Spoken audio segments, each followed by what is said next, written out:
This edition of the podcast covers the most recent episode of Lovecraft Country on HBO. If you haven't seen that episode yet, go and watch it and then come back and listen. That's your warning. It's Double M. Right up front, I'm kind of an apologist for this show, so it's hard for me to rate anything lower than a 7. It's Catfish. Oh my God! It's a 7. My God, I want it retrospectively to go back and for you to be my teacher all through school. 2 wonderful panelists. I'm sorry, you answered 1 out of 20 questions on the quiz. You get a B-. Double P podcast. Double P. What I like to call Double P.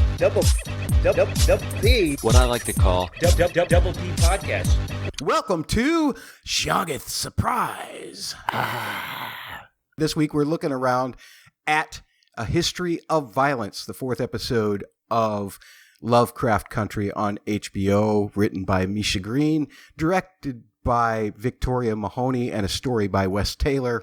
I am Double M, Matt Murdock, and we're not always joined by some guy who we'll be talking about a lot this week, but I am always joined by a guy who likes to stick his hand in places where there is clear evidence that he shouldn't be doing so. It's Catfish. Hey, I've got the key to your lock. It's my hand and I hope it fits. Catfish, how you doing, buddy? You good? You good with this episode? Oh, I'm doing good. I enjoyed this episode a lot. We can get into that here in a second, but folks, we're going to be spending all of this podcast telling you what we think about this episode of Lovecraft Country. We want to make sure that we hear from you what you think about this episode and what you think about the podcast as well. You need to subscribe, rate, and leave written reviews wherever you get this podcast. It's so important. It's what helps us stay noticeable among the 50 billion other podcasts covering this show. And we are, in fact, in your top 80 this week. We're very happy to be so. Oh, man. We want to move up to maybe 75 or something like that. I want to say we're number 80 with a bullet, but maybe it's more like number 80 with like a pebble, like ammunition for a slingshot. Number 80 with a pebble. Number 80 with a pebble. Yeah. You can also help us out by giving us your thoughts by tweeting to our podcast Twitter. That's double PHQ. The words double, the letters PHQ on Twitter, and they're the same on Instagram. Or you can go to facebook.com/the word double, the letters PHQ. Please use the hashtag Shoggoth Surprise. That's SHOGGOTH Surprise. If you do that, then you have a chance also to win a Cthulhu Funk Pop from our man Catfish. Oh, yeah. I'll be sending that out. I'll actually ask you which you prefer. They've got 2 versions. They've got one that's already colored, and then they've got one that's plain. I guess you can make an art project out of it at home. I know that coloring books have come back for adults during these dark, dark days. Why color a page when you can color a Shoggoth? Yes, excellent. And we need a little brightness in our lives. Something that evidently Bubba did not offer people last week. We've got some feedback to cover on that. But before we get to all of that, Catfish, I want to know what you thought of this episode, A History of Violence, Season 1, Episode 4 of Lovecraft Country. Well, I am going to give it 8.5, what we all know as a double O's. With double O's? Yeah. You know, when you've got something around the house that doesn't work, this is a very common term, orrery outages. That's when you're at home and you're like, my orrery is not working. Maybe I need to plug it in. There's definitely some mechanisms not working there. I found it thrilling. I mean, I know in a way, I think some of the feedback's going to be, and, you know, Sourpuss Bubba would be like, you know, oh, I've seen it all before and blah, blah, blah. And, you know, entertain me, dance for me, you fools. I still enjoyed it very much. It was very cool. I thought it was fascinating. And I also thought that even though we got only little bits of other storylines, that those were fascinating and cool. So I enjoyed it. I don't know why I gave it 8.5. maybe let's give it 8.75 orrery outages. Say it 5 times fast, listeners at home. All right, Matt, what did you think about this episode of History of Violence? Well, as tends to be the trend around here, I'm always rating things just slightly higher than yours, if not a lot higher than yours. Yeah. Because of what my bottom line is, evidently. So I'm giving this one 8.9 double L's out of 10. Oh, yeah. Wait, what, double L's? Yeah, lunar locks. Oh, okay. Because this whole episode was a recap of a lot of Indiana Jones stories. That's why it didn't get quite as high a rating as last week. Catfish,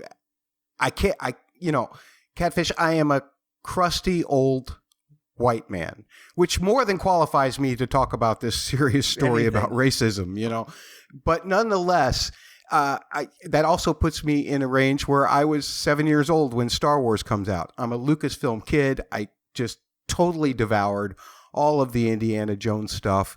And the problem with that kind of story is it makes some of the perils and their solutions fairly predictable, which is why I couldn't go above 9 this week. And you had the things like walking the plank, you grab the prize, the pages, and the whole place comes down, using the book that Daddy read to solve the riddle, which is like, to me, of course, The Last Crusade.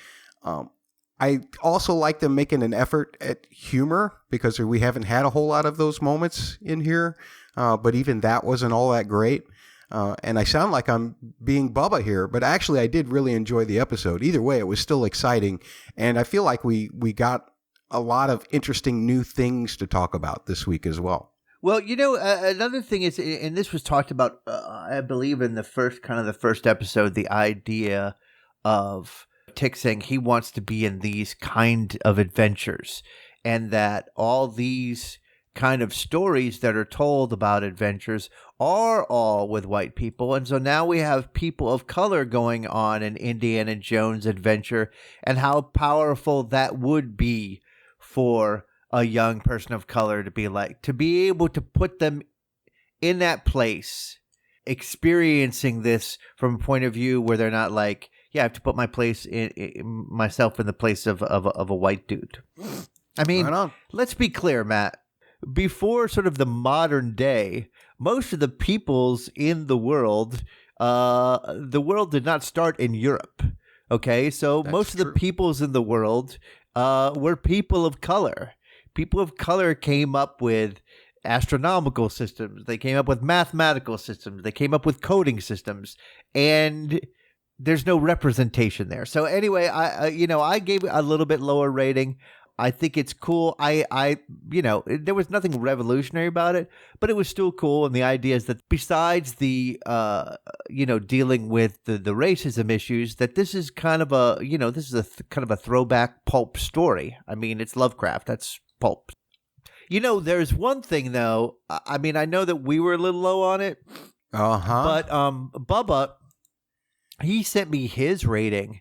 And he gave it 2 what he called double T's. Double T's? Yeah, intimidating tree. Oh, so can we even qualify that? I mean, Bubba, you gotta put the T first. I mean, this is ridiculous. He's got to try harder. Yeah, he only gave it 2, and I think he was. Yeah, I think he feels he's not enjoying this as much because he feels like Tree is directly calling his own manhood into question. Probably so. Yeah. So, and it could be a direct shot at Bubba. It probably is. So I understand why he's down on it. But so anyway, 2 not even really double T's, but that was his comment. So 2 not quite double T's. Sounds very typically Bubba. Yeah, it sure does.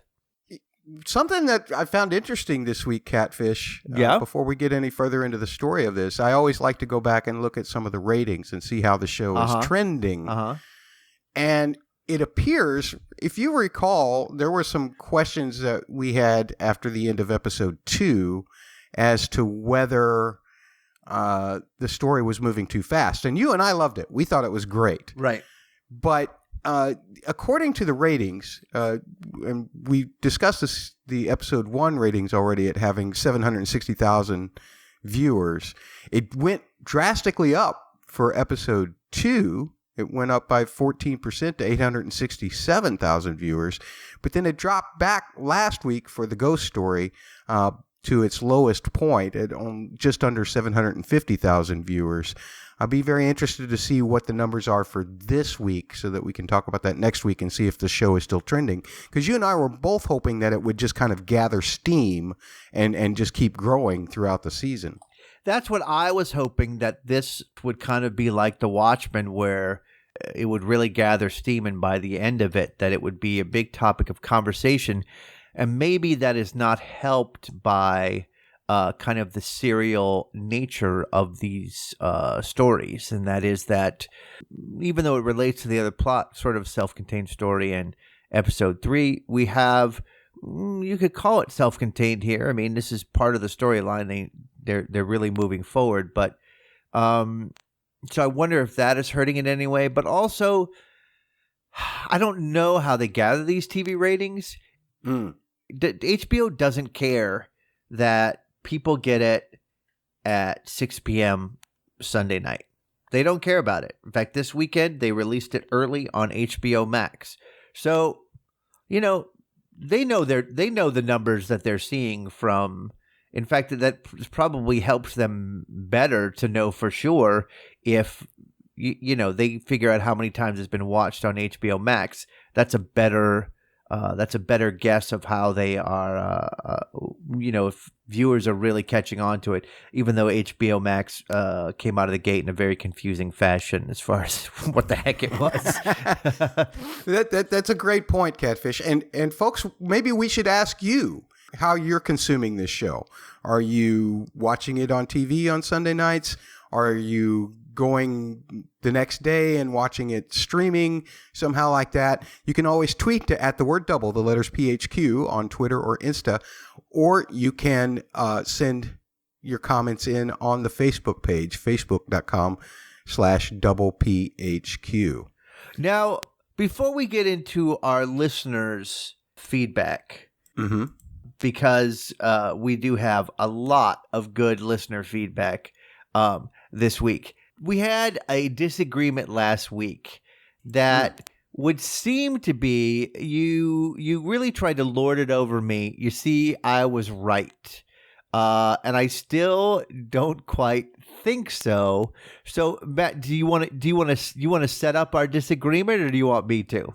Sure. Last week, me and you and Bubba, and it was 2 against 1. Catfish was all alone in his corner, flailing about like he usually is. Yeah. But Catfish was saying that the force field, or the inability of Atticus to pull the trigger, was not invulnerability, but it was rather some other kind of spell that she's got. The one per customer kind of spell, and she's got a different spell than Daddy. Right. And I suggested hers was some kind of force field, that she had a force field when she was in the car and the hillbillies, you know, crashed into her car, not leaving a mark. And she was the one who created the force field so that Atticus, Letty, and George couldn't leave Artem. That's what the force field that the car crashed into. Go ahead, continue. Okay. See, I don't feel like those were the same spells. But my point is that everything that we've seen Christina do, all falls under the scale of invulnerability. But I also found a hole in my own argument. Oh boy! Well, don't bring that up, Matt. You got to stay strong on your argument. I got to stay strong on my argument. Okay. Yeah. Well, we can talk about the weakness in my argument after we've discussed it all. But I don't see any correlation between a force field and Tick, who we have to believe Tick says, I couldn't pull the trigger. How is that some kind of force field? Right. So that's what he says this week. I couldn't pull the trigger. And then he goes on to say, bolstering your case, she has some sort of invulnerability. Okay. So you were like, ha ha, here, I've shown you, Catfish, that you're silly and ignorant. And wrong, as usual. All right, so here is this is why I still agree with your and Tick's assessment of what went down. Okay, so we would say that Superman has invulnerability, right? To almost everything in the world except for one thing, right? Kryptonite. Right. So does that mean when someone goes to shoot him, they can't shoot? Or does that mean when they shoot him, the bullets bounce off of him? Just answer that question for me. It's a very simple question. Well, that means that the bullets bounce off of him. But if the bullet is invulnerability not the ability to keep anything from happening to you? No, invulnerability is that things happen to you, but they don't affect you. Not that you stop things from happening. Superman doesn't stop people from attacking him. He's just unaffected by the attack. So this is why I disagree that, like, for example, if Christine was invulnerable when the hillbillies hit her car, they would have either crashed their car into hers, her car would have been crashed, but she would have walked out of it completely clean. Or, as in this case, her quote-unquote invulnerability would have stopped the car altogether, and it would not have hit her car. So, it didn't hit her car. It bounced over it. Right. It bounced over it. But if you're invulnerable, you actually get hit, but nothing happens to you. If you have a force field, you don't get hit. And my supposition was she could use her force field to freeze or stop things. And so she used her force field to freeze Atticus's whole body. You can do that with a force field. Well, not his eyes. They were moving pretty fast. His eyes and his face were allowed to move, but not his trigger finger. So listen, that's just my it's maybe a semantic argument, but I really believe that it's not invulnerability. When someone can't do something to you, that's not invulnerability. Okay. So, all right. Yeah, now, Catfish, let me pose this to you. Bring it on. Were you not the one at the end of episode 1, right? Maybe even the end of episode 2, saying, we're getting answers fast. Why would we mess around with what Tick said to Letty not being the answer? Listen, I may not be saying that I'm disagreeing with you. I'm disagreeing with the show. Well, and that is a point, actually, because we'll get to my argument. And that is that Christina's father, Adam or Samuel or whatever you want to call him, was still alive during the first episode, and the truck bounced over Christina's car anyway. So that leads to the question, why was it so important for Christina's dad, or all this discussion last week's episode about Christina's dad had an invulnerability spell and now he's not alive. He had to give it up before he... Right, and this is why I say one spell per customer, and her spell is not invulnerability. The only out that I have for that, Catfish, yeah, is that he had given up the invulnerability spell before she went on her quest to make sure that Atticus got there. He had already given it up in order to, allow Christina to be able to safely get Atticus home. Okay, I thought he didn't give up his invulnerability spell until they started what I like to call the procedure to give him all the power. That could be. I don't recall from the episode whether that was stated or not. I win. I can give, and I just got as usual. The wrong side always wins. I just got a text from Bubba. He says, "I'm not listening to you, but I completely agree with what you're saying, Catfish." Of course. Yeah. Of course. All right. So I thought that's interesting. I may be being foolish here, but I still, this is kind of a curious point. I know that we've got some listeners who have been weighing in on this. We got Patman is weighing in on it. I think we got Dooley's Left Legs weighing in on it. We would love for our listeners to weigh on it and a little bit more. Please, I'm like a dog with a bone. I won't give up on this silly thing. Let me know where I've gone wrong. Our listeners. And speaking of listeners, let's get to them now. I'm tired of saying things that obviously make me look like an idiot. So let's listen to our listeners who will tell us how we're being idiots. All right. Well, the first thing that we want you to do, of course, is leave written reviews wherever Correct. you can when you're listening to this podcast. And we would prefer it if you didn't point out how wrong Catfish is all the time. We did get one review, and this is from RB_BKLN, which I'm assuming is RB_Brooklyn in the US iTunes store. Sure. Or It's something 5 else. stars or Ooh. something completely different. Yeah. Yeah. And it's entitled Love Double C Lovecraft Country Chit Chat. Nice. Or LCC Yeah. Lovecraft Country Chit Chat. So it says It's actually LCCC. it would be technically. Yeah. But I guess the dash gets you away in there. No, but it's better. Triple is always better than a double. Triple's This is always America. better than- We're always like quadruple is better than triple. Octuple is better than septuple. Give me the extra large fries, please. Yes, thank you. Okay, if you, RB_BKLN says, if you're enjoying Lovecraft Country, this is the podcast for you. Yes. Catfish and Double M, Double M. Matt Murdock, or actually it says Murdirk, which is probably more That's appropriate, good. are super engaging, even with the occasional cameo of Double B, Double B. Buzzkill Bubba. Oh my God! You know what? We have to, Matt. You could do a poll on Twitter, right? I absolutely with can. multiple choices. Yes. Can you put one together? We have a number of names for Bubba that listeners called him. Can we do a poll on which is the favorite? Sure, we certainly can. And let's go through Okay. some of those, shall I'm we? going to write this down. Okay, so the first one is Buzzkill Bubba. I love it. Buzzkill Bubba. All right. Uh-huh. And then we got feedback on Twitter from Shadowcat_Bex. Says, great episodes, guys, despite that double B. Double B. Yeah, Bummer Bubba. All right, so we got Bummer Bubba. So good. Buzzkill Bubba. All right. Buzzkill Bubba, Bummer Bubba. All right. Holly at Hut Pants says, W double B.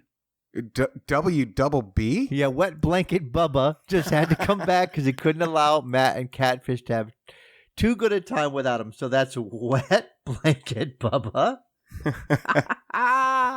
Oh, you know what? We may not have the most listeners of Lovecraft Country podcast, Matt, but we've got the best listeners. I'm gonna say We that do. right And we're extremely lazy around here, so we love it when you come up with great lines so that we don't have to. now. Oh, heck yeah.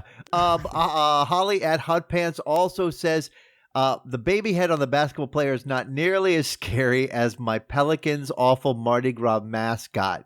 Yeah, yes, the Pelicans, the New Orleans Pelicans basketball team, they changed their name to the Pelicans, and they have a scary big baby head Mardi Gras mascot, which is amazing. Let me say this. We've got a listener, another longtime listener, Tracy at Tracy with 2 E's and then 2 EZ says, hi, old friends. Hello, Tracy. So happy to have you back. I generally avoid horror, but I did watch the pilot and loved it. I've become a scaredy cat and can't seem to keep watching. Your enthusiasm is making me reconsider. Tracy, watch it. It's awesome.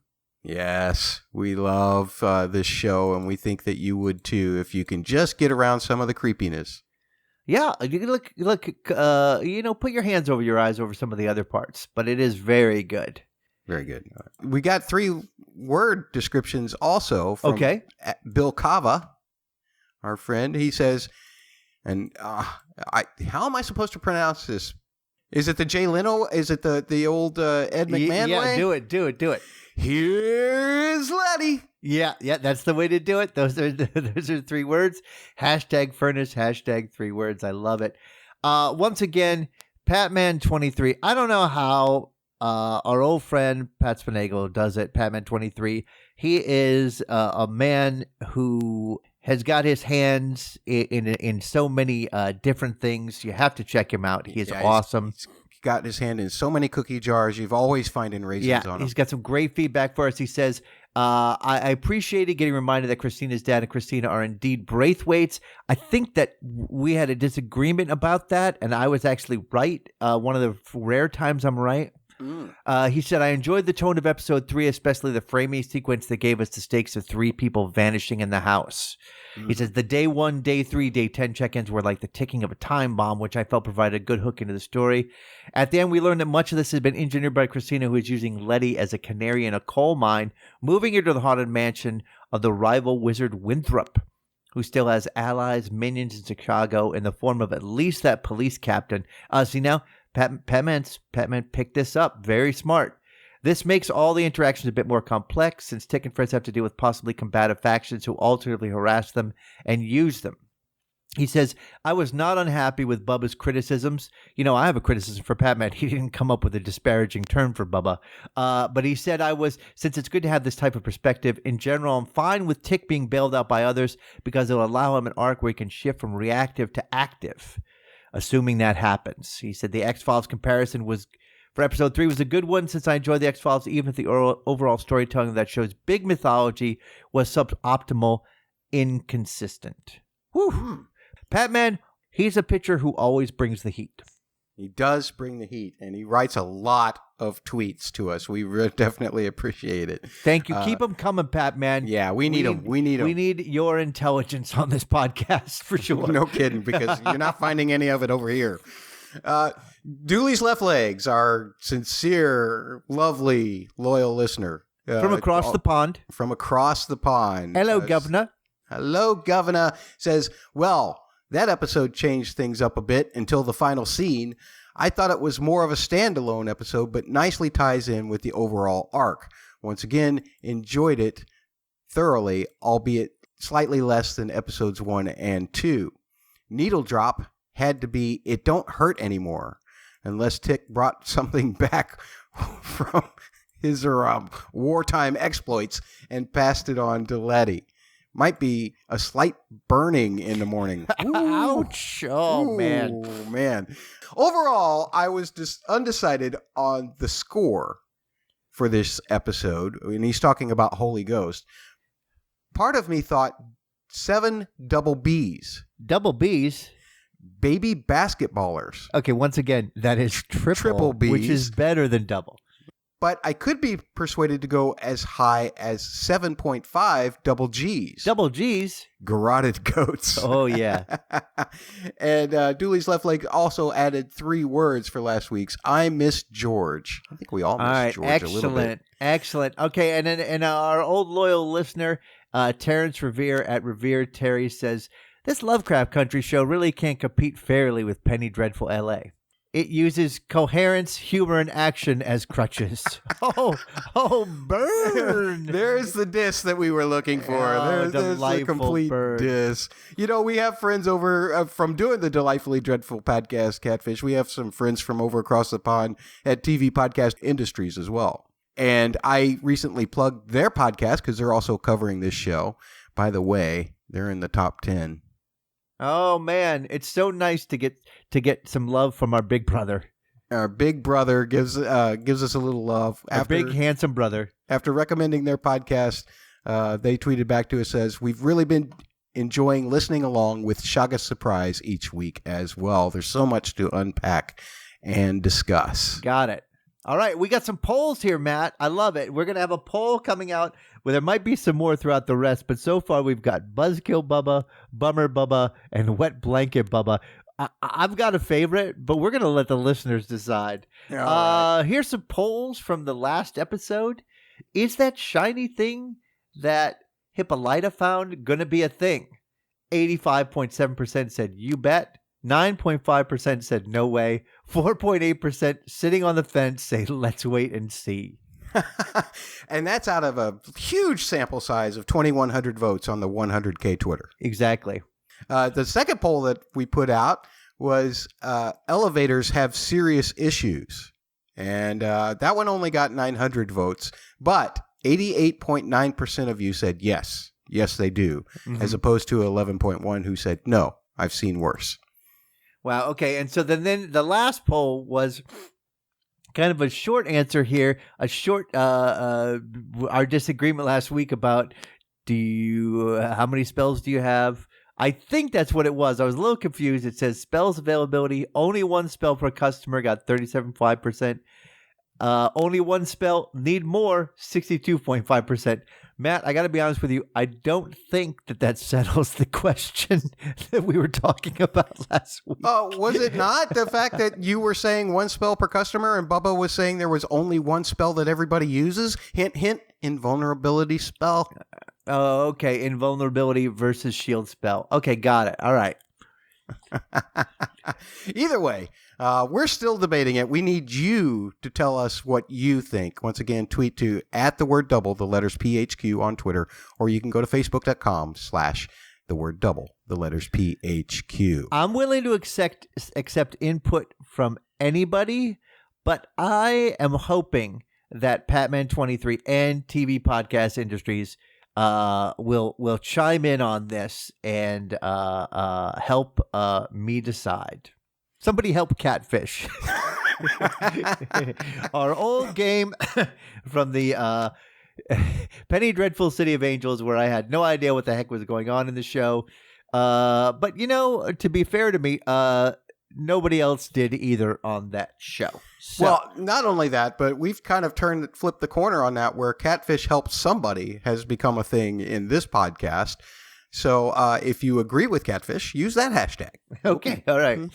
I love it. All right. So let's get into this week's episode. Yeah. All boom, right. boom, boom, boom, boom. All right. Once again, A History of Violence. It's the 4th episode of the season, written by Wes Taylor for the story and Misha Green for the teleplay, directed by Victoria Mahoney. And this time around, we're just going to, because the characters got a little bit separated in this episode, we're just going to kind of follow each storyline on its way through, not in any particular order. And we're going to start off with Christina, and she goes to Letty's house. It's interesting. She can't get in the door because a protection spell has been placed, I guess, by the priestess in last week's ep, Catfish. Is that because of the X there? Yeah. That's what they had on their heads, and then funny how that seems so much more like a force field than Christina's invulnerability spell. No, yeah, I agree. That one completely feels like a force field, and completely seems exactly like the thing that Christina was able to do with the car she was in, and the car that Letty, Tick, and George were trying to leave in Artem. So I see that you agree with me now that is a shield spell instead of invulnerability. Thank you for that. Okay. They discuss the money about the house. Letty finds out that it was all Christina. And Christina says that she doesn't even want the house or for Letty to get hurt. She only wants that golden solar system that we saw last week that she calls Hiram Winthrop's orrery, which we've already heard that term bantered about by Catfish earlier. Then, and this is something I don't get, is this some kind of signal? Is this the way you announce you've come into town or whatever? But Christina's just kind of hanging out in the neighborhood playing hide and seek with some kids and gets picked up by the cops and then taken to Captain Lancaster, which I guess is at that lodge for Chicago? Right. So, right. Apparently, it turns out there's a bunch of different lodges, which, again, Patman already figured out that this was going on last week, which is why he's always smarter than I am about these kinds of things.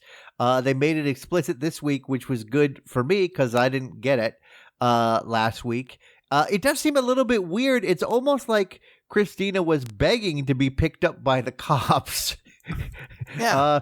It could have been her thing, so that she's like, well, see, that's the thing I'm wondering. Is this if you're part of the order and you want to get into town, is this the way you do it? Rather than, saying the password at the door, you just go out and you play hide and seek with a bunch of kids. Well, I don't know why she just went. She just didn't go to see Captain Lancaster and say, like, back off, bro.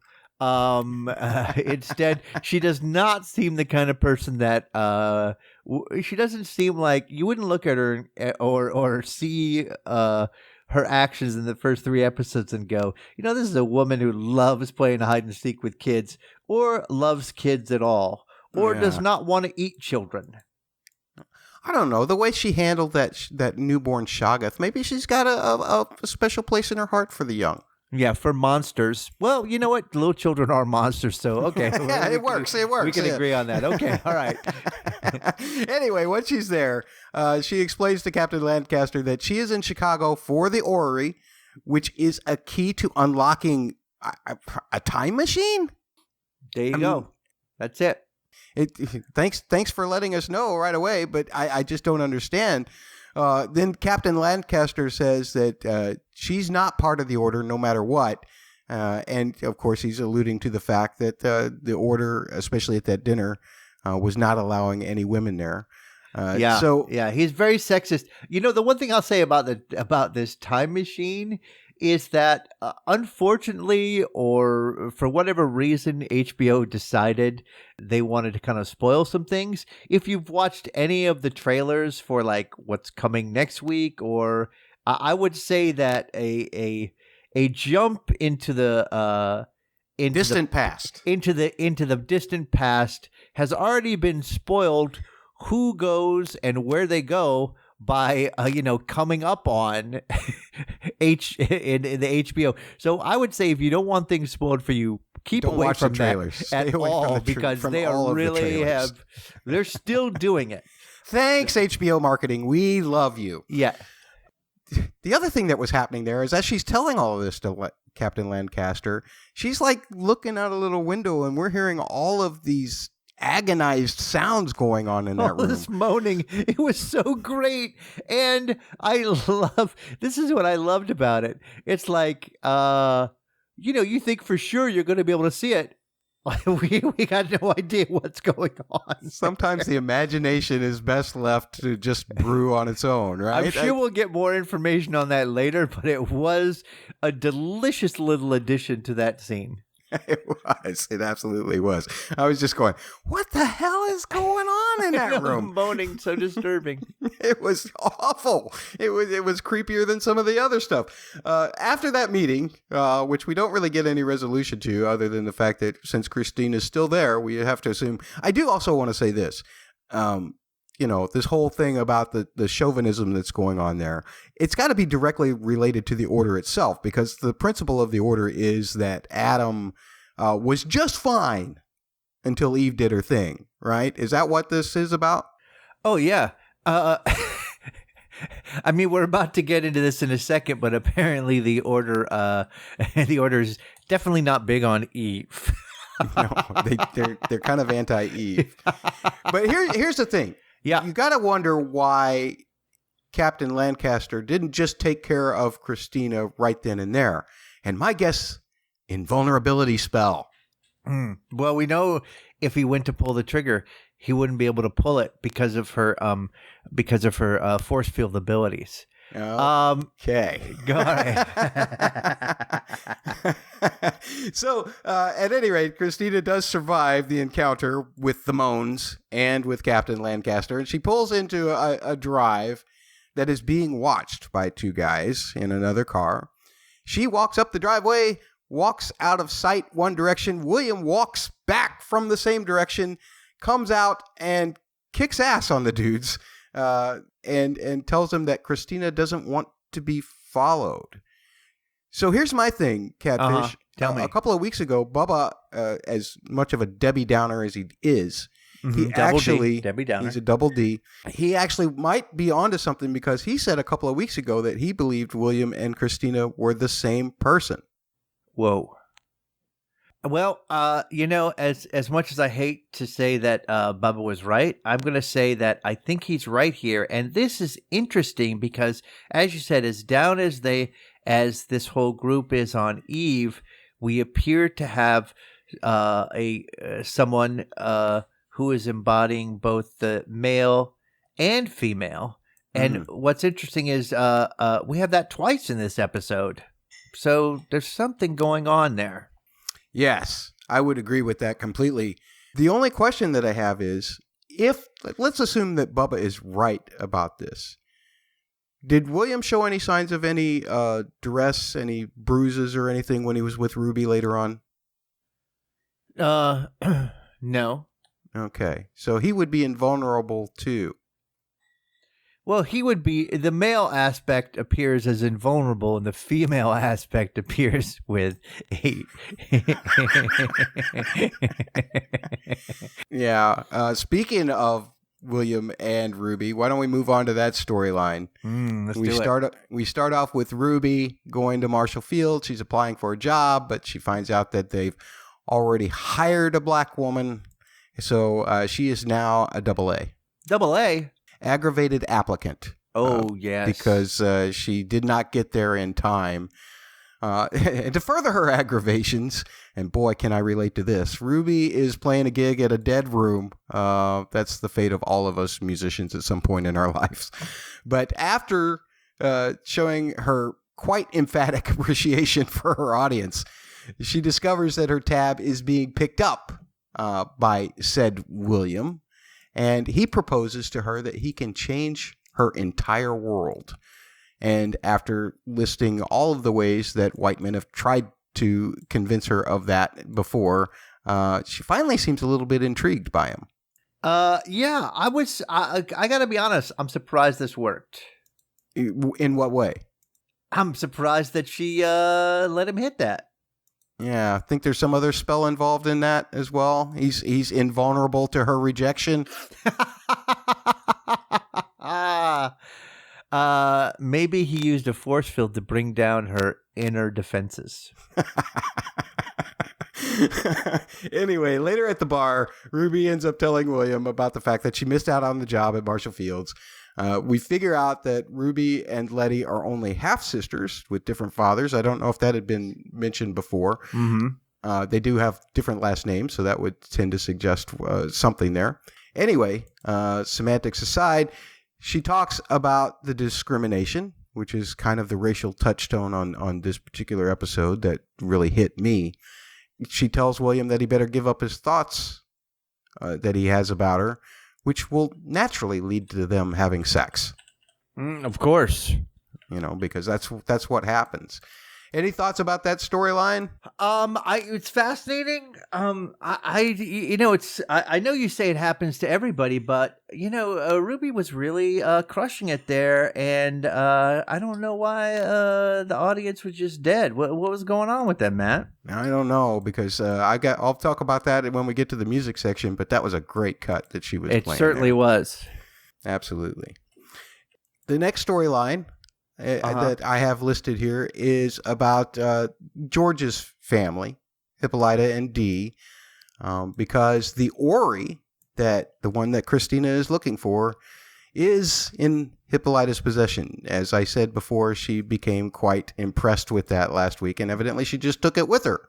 She's saying to one of the guys there at the office that it seems like a mechanism's not working or something like that, and her guy says that it will all of the gears are locked or whatever, and the guy says, well, you're definitely going to figure this out because you're Hippolyta and you figure these kinds of things out. When she talks to her dad, it's like it's got two sons as opposed to one. Mm-hmm. I saw him right there. Yeah, and that inspires her and Dee to take a trip that Tick and Letty and Montrose are going to take. And they go to this museum in Boston with the trio. And at the museum, Hippolyta, who we've had hints of this all throughout the season so far, how the telescope, her talking to George about how Cassiopeia was going to be, you could see it that night. So we know that Hippolyta has an extreme interest in astronomy. And she talks to her daughter, Dee, about that, gives her a little racial history lesson as well in terms of the fact that she had named Hera's chariot and didn't get credit for it.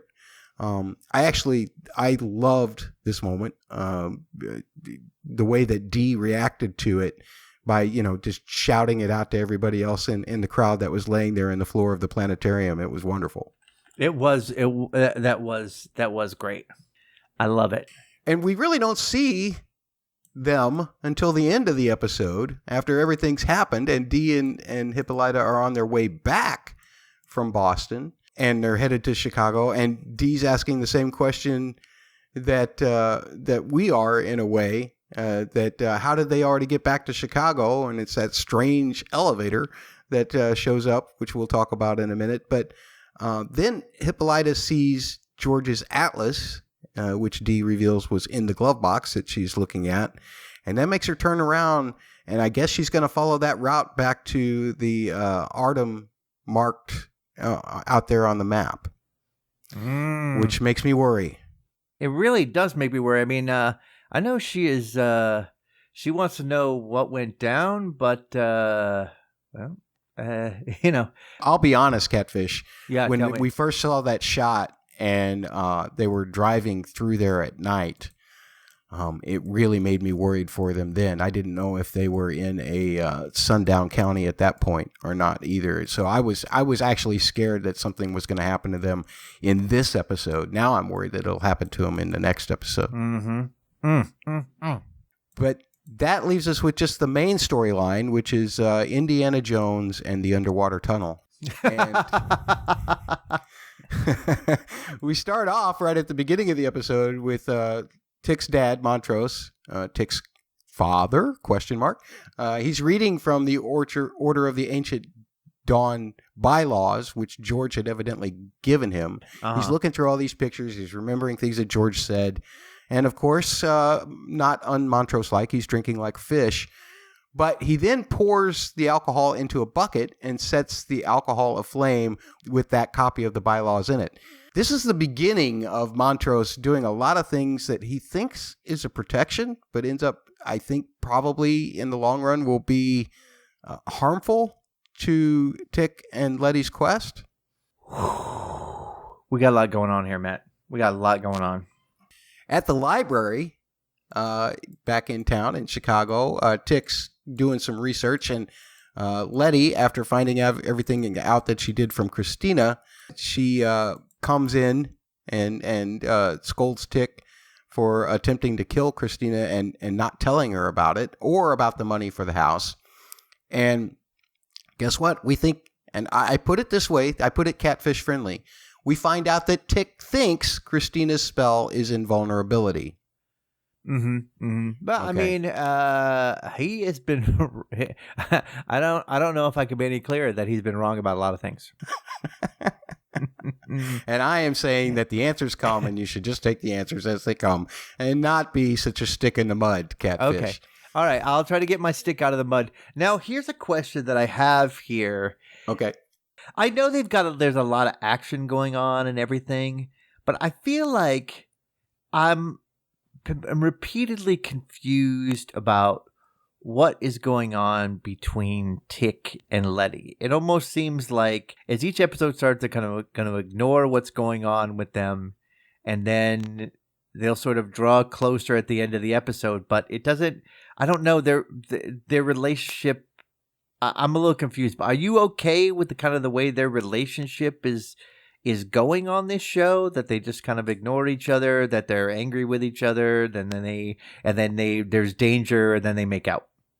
Yeah, and that's exactly what seems to happen. But it fits the Indiana Jones vibe for this particular episode, does it not?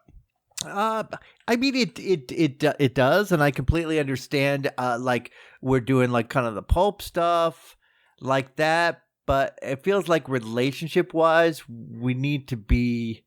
Not that it needs to be a modern interpretation of a relationship, but I just feel like the relationship thing, it needs to be a little bit more fleshed out to me. I could be wrong. Okay, well, I definitely picked up the vibe that the thing that was bothering Letty was the fact that she had figured out that he was going to kill Christina and then just go back to Florida, that he was going to leave her.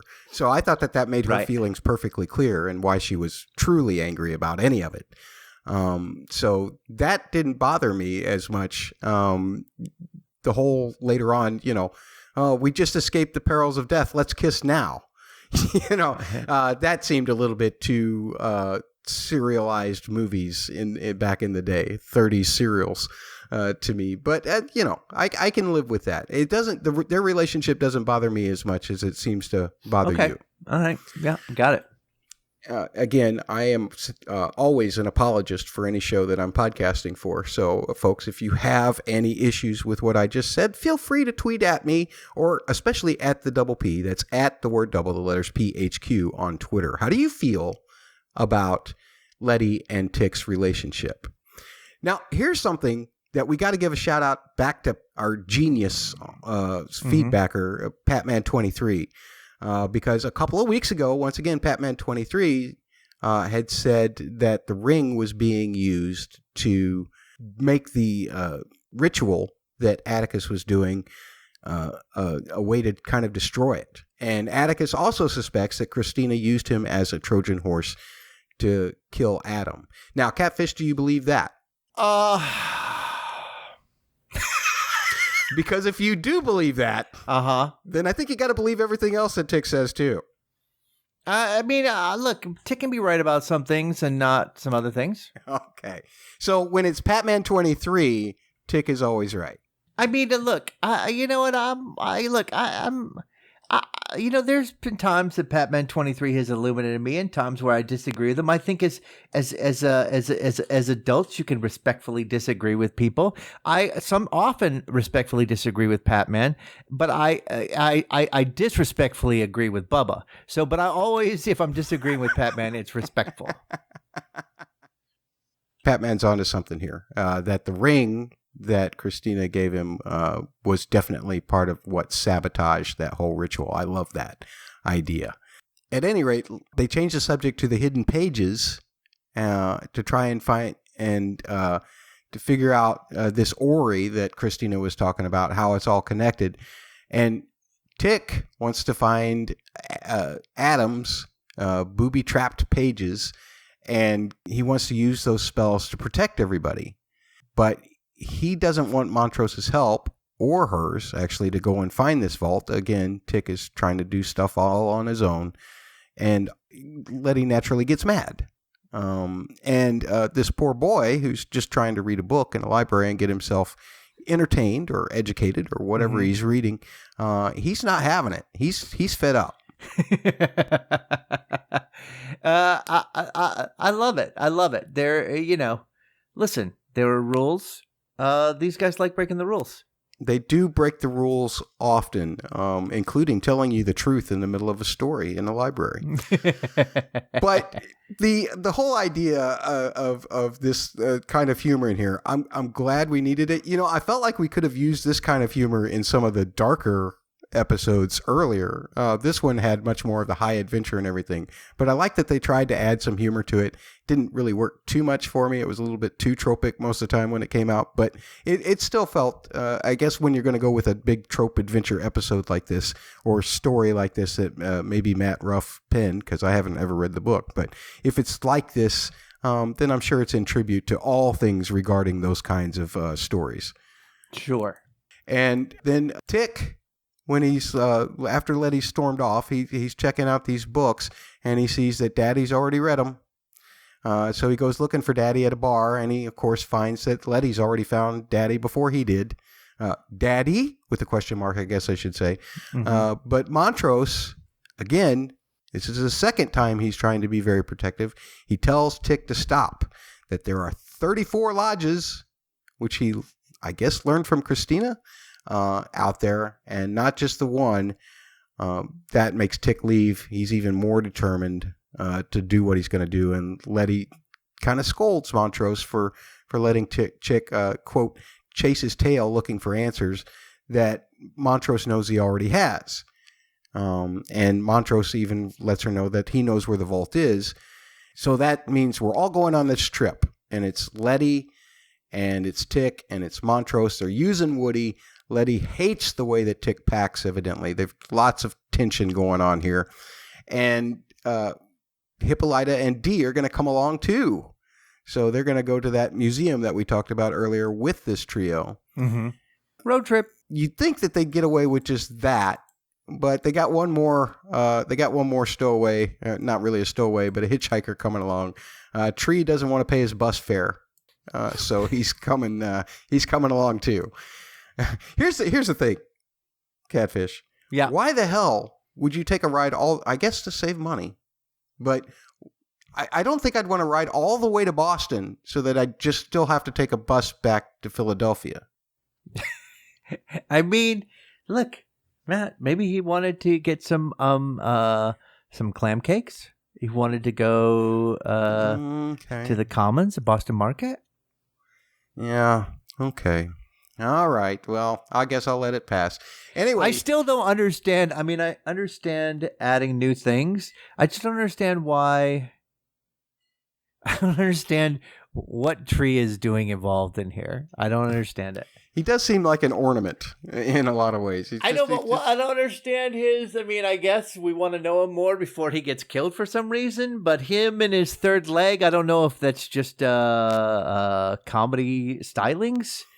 That was not my favorite moment of comedy either. That kind of ruined all the comedy for me. To make Bubba feel intimidated.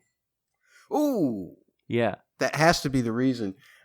Here's the thing. If you want to really justify Tree coming along as a plot point, it's simply to let you know that Woody is the biggest car ever made. Maybe it's bigger on the inside like the TARDIS. Because I can't see Tree fitting in that thing with only 2 other people in there. I know. Maybe. Well, I mean, there's a back. He's a big area, guy. Right? Yeah, I don't know. Yeah, he is in more than one way. Well, according to Wah, him. wah. But in There is Boston, a weird thing that go ahead. is. I don't know if you covered it, but it said later on that I assume was Letty just kind of making a joke. Well, not a joke, but she was like, "Well, you know, right? Because we slept together in high school." And I'm like, "No, that's she's got to be being sarcastic, even though she didn't sound like it." Because oh yeah, she was mad at him. yeah, Because she found out. Remember when her and Tick went through that whole explanation about her being a virgin? Tick said he kind of let it slip that Sammy had told him. yeah. Okay, there we go. Got it. So that's why when when she had a chance to spike him, she totally did. Spiked, Yeah. completely spiked. At any rate, they go to the museum now. They're in Boston, and Tick is figuring things out about the vault while Tree is basically giving him trouble, kind of in a response to what Letty had done to him. And I got the impression, and sometimes you got to hit me over the head with anything, but he was alluding to the fact that Montrose and Sammy, the bar owner, were hanging out a lot, and that Montrose might be using this security guard by means of persuasion for letting them in after close, because that's what Montrose arranges, and he goes and sees the security guard. And it was a friend at the bar, but I don't know. I don't think that's important. It would be to people of that time. You see how it really sets Tick off. He's like, I'm not a, what does he say, a sissy or something like that? Yeah. It's interesting. Yeah. Tick, Letty, and Montrose do manage to get into the museum that night, and then Montrose figures out how to open the vault in a very Indiana Jones style. You use the moonlight, it bounces off everything. That's the illusion of my double L there. Double L? Lunar locks. Oh, yeah, lunar locks, right. And the opening leads to an underground chamber with, of course, 3 tunnels. But I love what Tick says. It's some journey to the center of the earth type of bleep. I love that.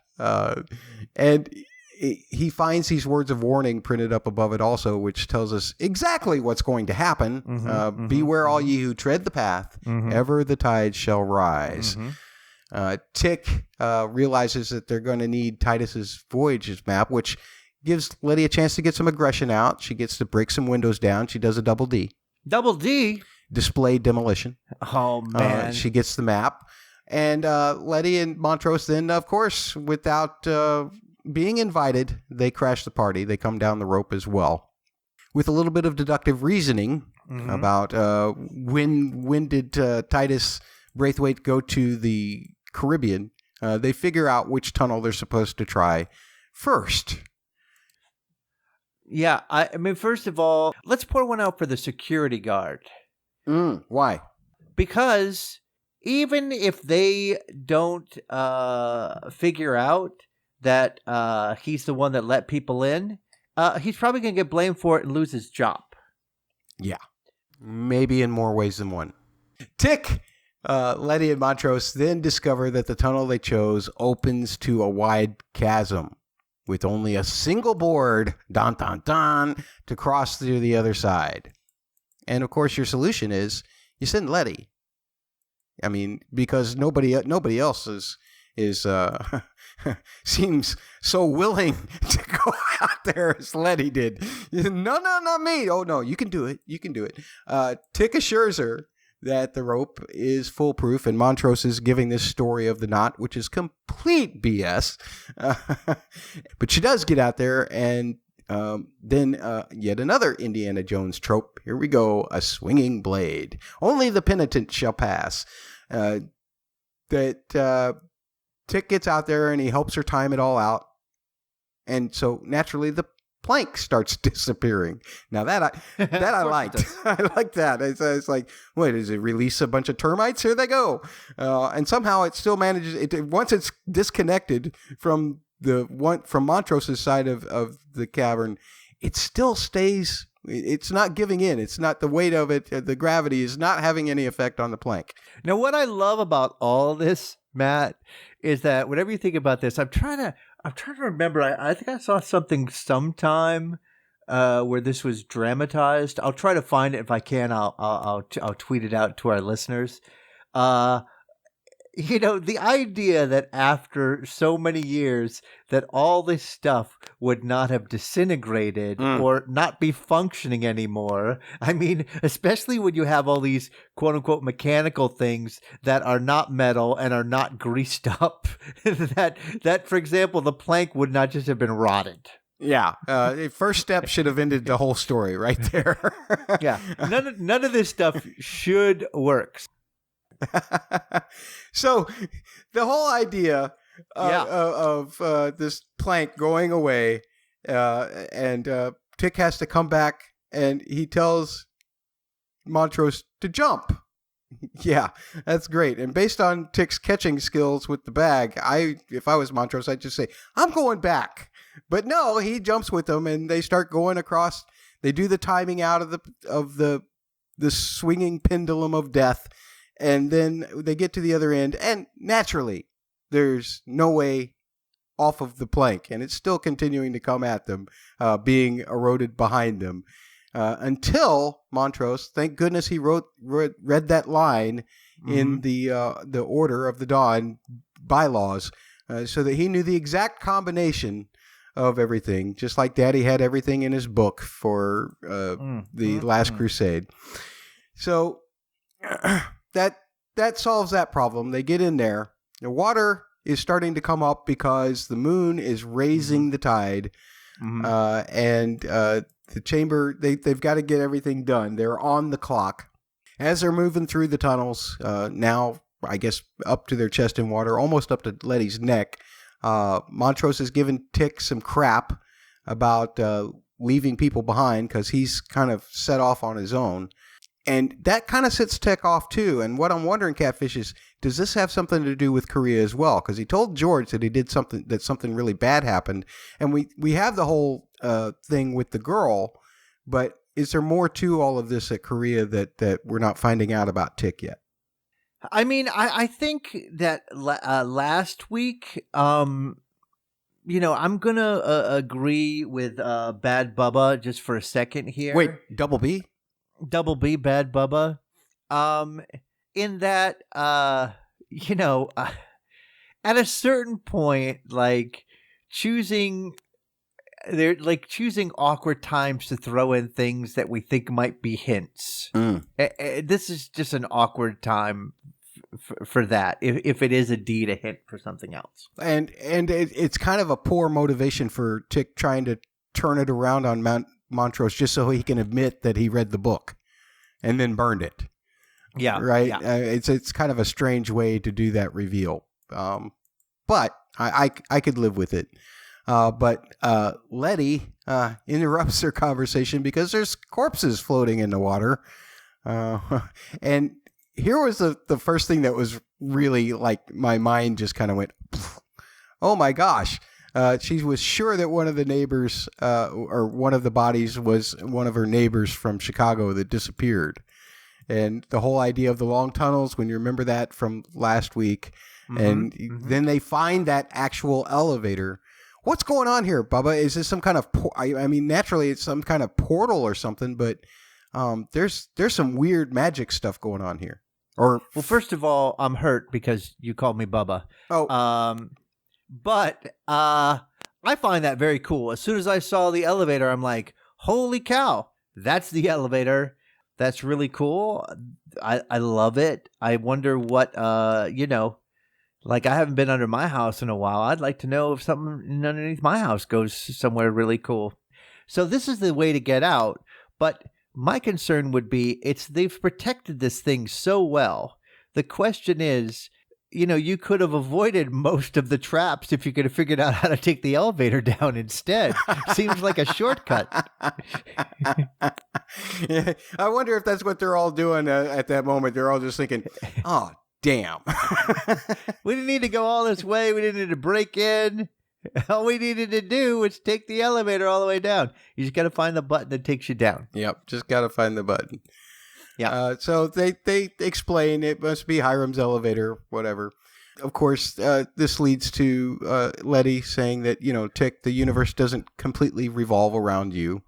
Right. But at this point, I'm like, okay, I'm not going to go looking any further. I'm about to drown. I'm getting the heck out of here. But no, they press on. And I mean, for me, maybe I'm dumb, but I would have thought, there it is. That's where we're supposed to go, the elevator. And since I'm dumb, I would have ended back in the house, and I would have been like, well, what was the point of that? Yeah, no kidding. Good thing they're smarter than we are. Good thing that we're smarter than we are. As Letty is really kind of, again, mad at Tick, Montrose decides to give a little bit of advice about women. The wrong advice, that they're all crazy. Letty finds the vault, or she thinks she's found it, and it has the lock with the wrong key already in it. Now that was a bit of humor I really appreciated. That was good. The wrong key being another human being's arm. Yes. Yeah. So Tick takes that other human being's arm out of the lock, and he puts his ring on that Christina had given him, and he sticks his own hand in there, just like... Now, to me, quick question, Matt. Do you think does it require the ring and the blood? I thought it would have just been the blood, that it's just checking your lineage? Yeah, your lineage. Yeah. This is such a guarded vault by all these things that I'm wondering if the ring isn't important, Catfish, just because there are other people. There was Montrose. There was Samuel. Well, no, Samuel was a distant cousin. He wasn't a direct descendant. So maybe you're right. This is the most archaic blood test that I've ever seen. Anyway, completely missed opportunity from Tick to go, just kidding. Just kidding. That would have been funny. Anyway. But, of course, he couldn't do it because it actually was hurting him a little bit. Yeah. Taking his blood. There's blood in the water, as they say.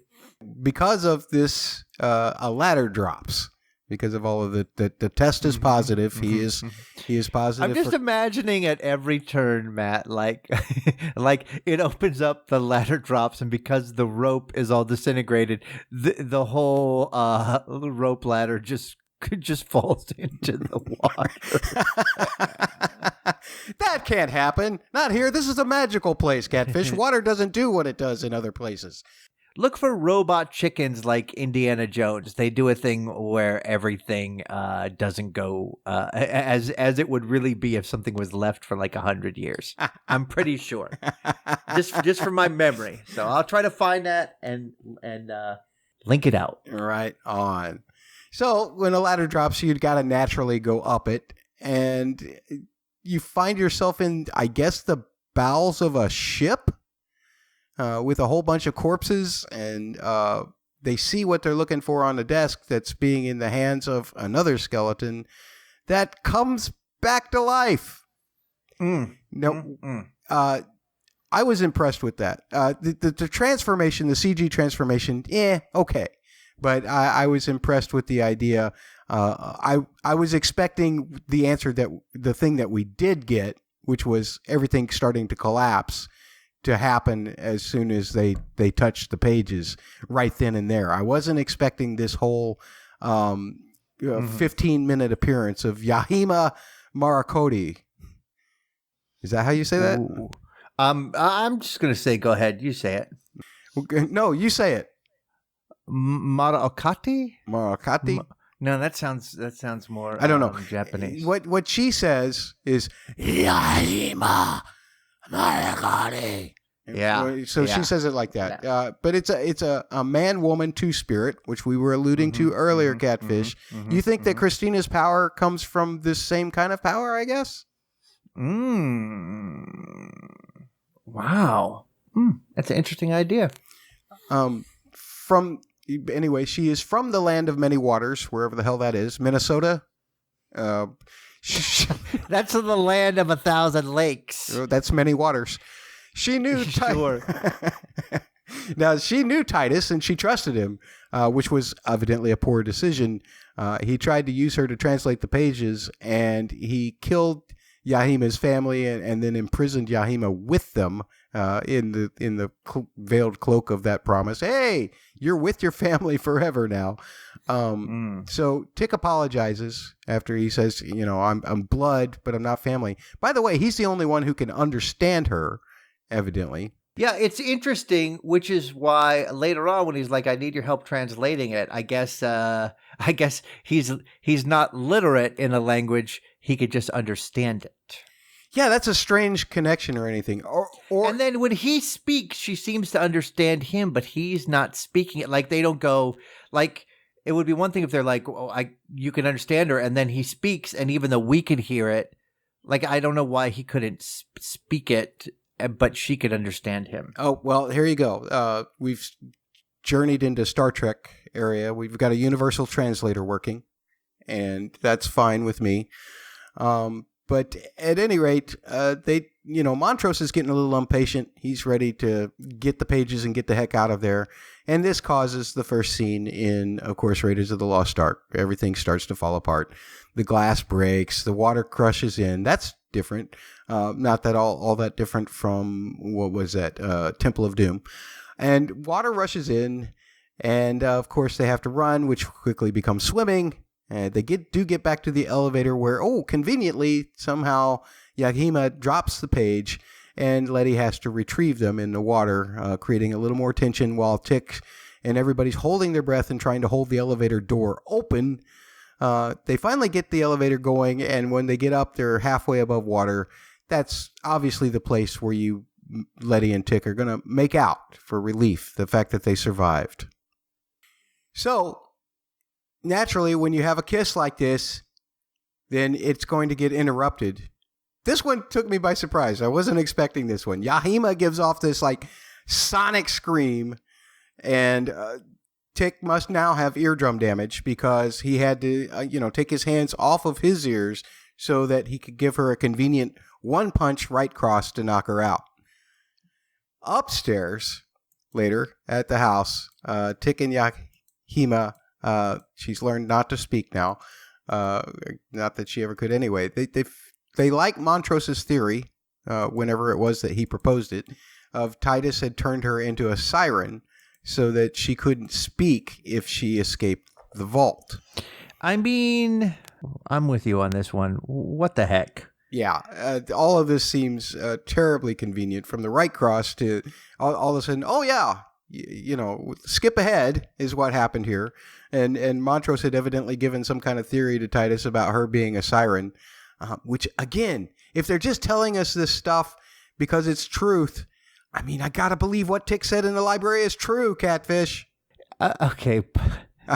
Well, are you tired of that joke? Are you tired yet? Have I broken you yet? No, I don't understand. Okay, so she's a siren, but she's only a siren in the elevator. Because when they get her upstairs and she's awake, she's not screaming anymore. She's just silent. Well, she tried to talk. He said, "Are you okay?" She opened her mouth, and then that's all that came out. in the elevator. So I'm just they told saying her, that "Please somehow, don't speak anymore." as soon as she woke up, Tick conveniently said, "Shh, I don't know don't say how they anything." know. I don't know how they know. Yeah. But I have no idea how the hell they came up with that theory. Neither do I. And of course, that's because that's the answer, which means that maybe we shouldn't believe what Tick said in the library. I don't know. The spell probably can't be broken, Tick says, but at least now they have the pages, and Tick wants to teach Yahima English so that they can learn the language of Adam for themselves. Got it. How to write it. And Montrose then actually takes a moment to show some love for his son, which moves Tick. But again, it felt like there was something else there. It's like he didn't want to accept it in some way. Mm-hmm. And then Tick takes off, says he's going to bed, and Montrose goes back into the room with Yahima and, gives her a nice pat on the shoulder and says, "Here you go, what you always wanted. Now you're with your family completely and forever. I'll cut your throat." Now, Matt, I hate to back up a little bit, but we're all, when you're older, like we are, and new things come up. Sometimes you make fun of them, and you're like, whatever. But it's the younger people who are like, yeah, that makes sense. So I'm just saying, Matt, I want you to think about pronoun use with Yahima. Okay, you're absolutely correct. Well, it's the Yahima and nothing else. Right. They're theirs. You're totally right. But that is the end of the episode. And I don't know if I feel any better hashing through it than I did before. I actually wonder if I feel a little bit worse. But speaking of which, we can look at some things in this episode and say, what is worse?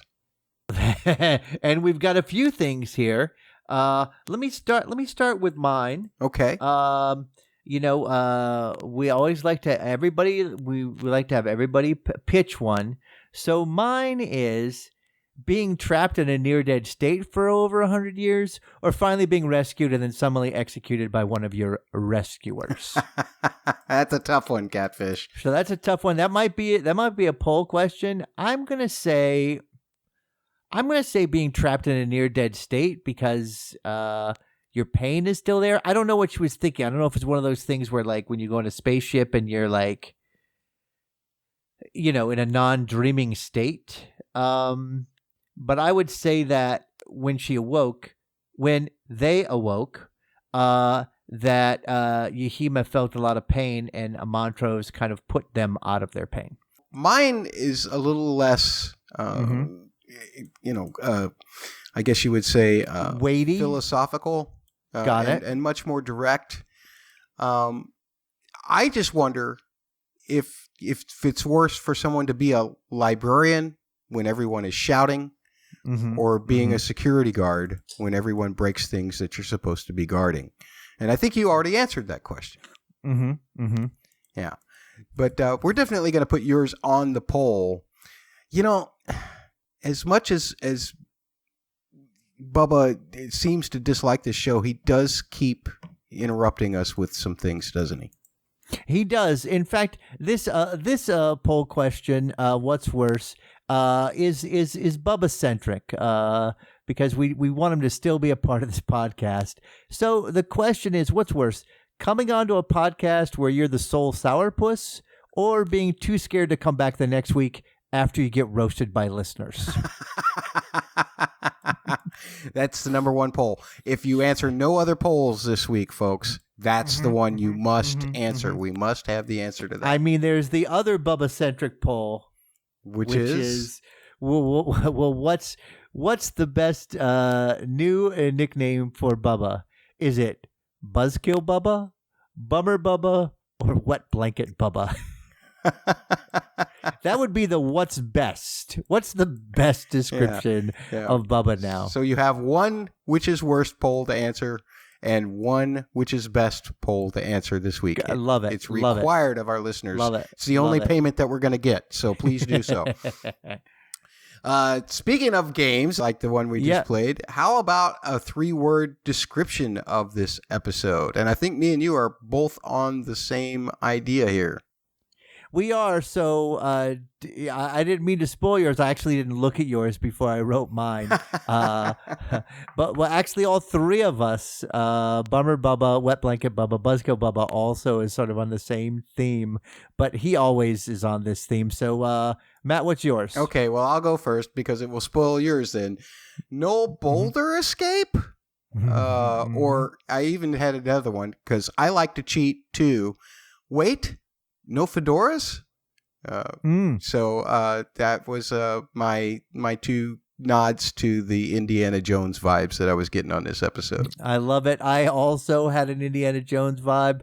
I said, where's the snakes? Perfect.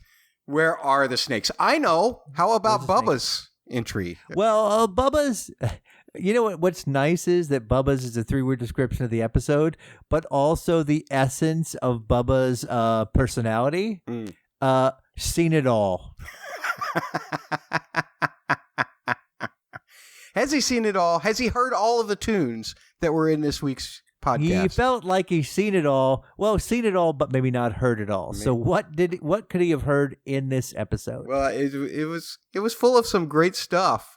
Some more modern stuff, which I'm actually warming myself to because it's not like it's being played on the radio.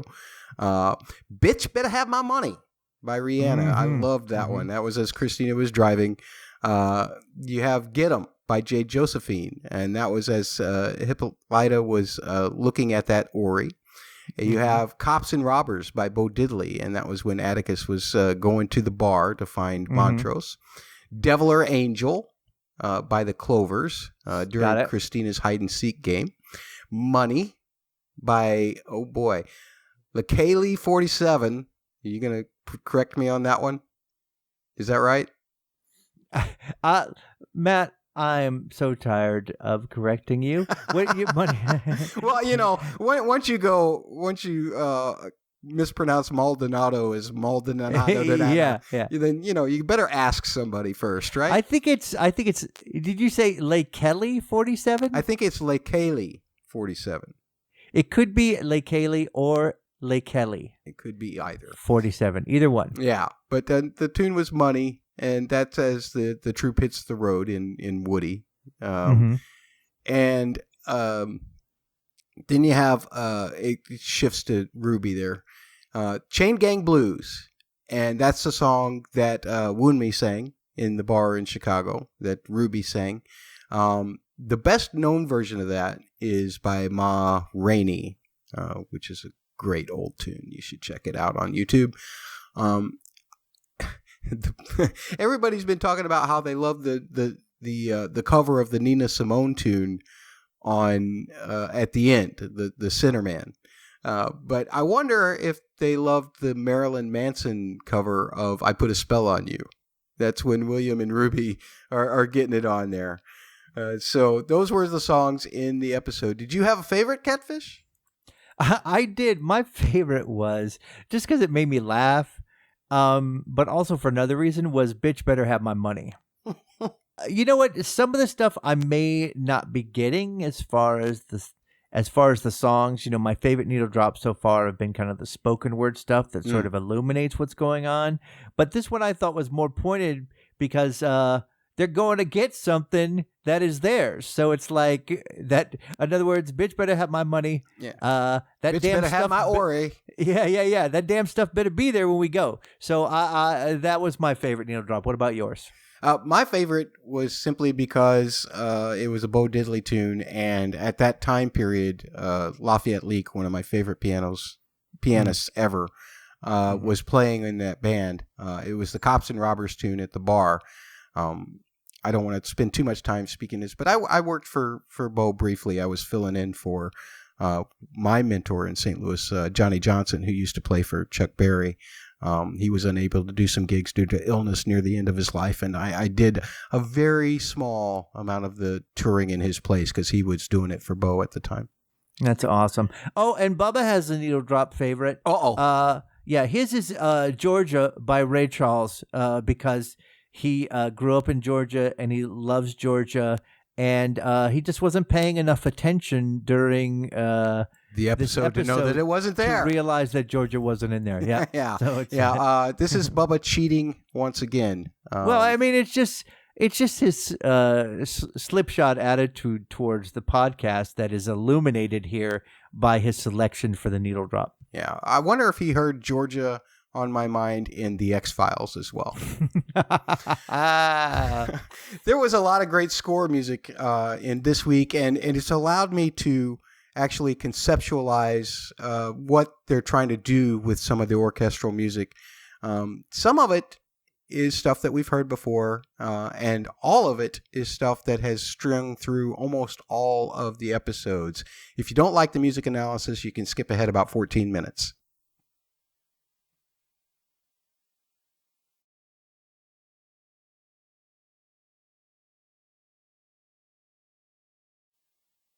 So good, Matt. As always, people are loving your.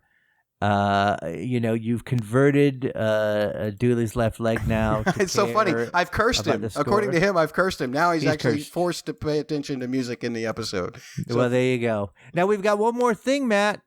Our Noth Shoggoth Sherlock. Uh-oh. That's the least surprising thing to happen this episode, or related to Lovecraft Country or Shoggoth Surprise, the podcast. Matt, what was your No Shoggoth Sherlock moment? Yeah, can I just say everything? Because a lot of it seemed you knew exactly where this was going once it started going down the path, and it was wonderful. Don't get me wrong; it was not the only thing that wasn't surprising, or the only thing that was surprising to me was maybe the siren scream.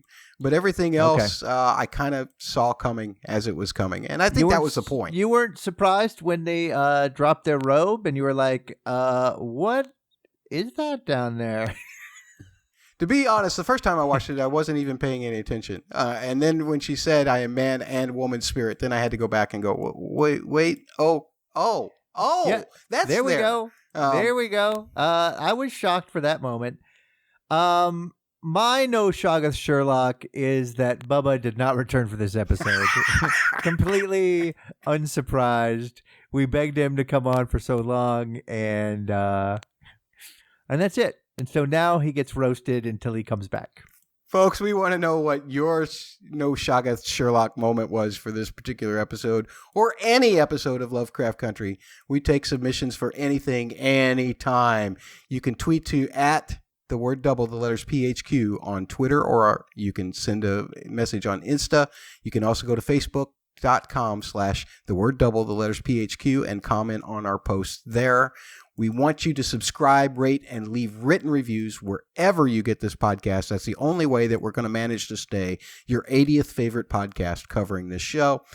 And once again, if you use the hashtag Shoggoth Surprise, SHOGGOTH Surprise, when you tweet at us or when you leave comments wherever, then you're entered to win a Cthulhu Funk Pop from this podcast. And by that, we mean Catfish is going to go out and personally buy you one.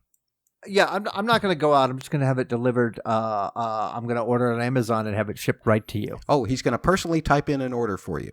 Yeah, so it better not be Dooley who wins. I don't want to ship overseas.